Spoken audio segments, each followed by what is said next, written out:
So like work related, being an HS, somebody told me once that nobody cares how much you know until they know how much you care. Good morning, my name is HS3 Olivia Krohta and I work at the Coast Guard Academy Clinic in New London in the physical therapy department.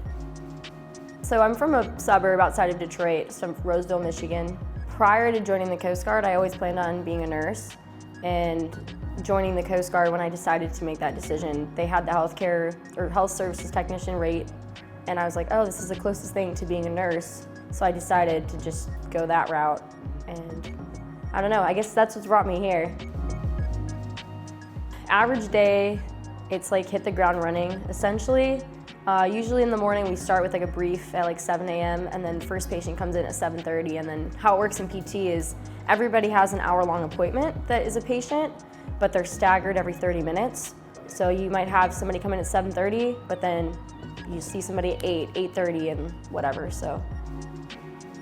It was interesting coming here during the pandemic. Obviously, like, most of our stuff was COVID care, but a large span of that, I actually ended up going to physical therapy school. So I went to physical therapy school from December. I left in December and then I came back in June of this year. Have you found a sense of fulfillment through doing that? Yeah, I think, some days more than others. I think my biggest sense of fulfillment out of being an HS has been up here in PT. Pretty much everybody that comes up here always says that they leave here satisfied. So that's like always an awesome thing to hear, especially, you know, we don't hear that everywhere else in the clinic necessarily because of how high speed everything else is. Yeah. And even though we're high speed up here, we still try to maintain that like high quality of care.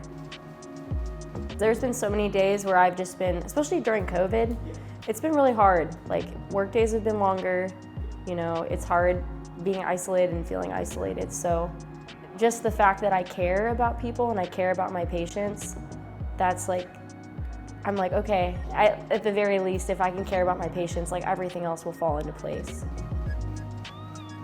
I used to volunteer with a woman back home that lived in a nursing home. She has MS, and she used to always just say like, life is good, keep smiling. So a lot of the times I'm just like, yeah, life is good, keep smiling. Like even if it's not, like it's just kind of that reassurance. Because even if I don't feel that way, I like think of her when I say that.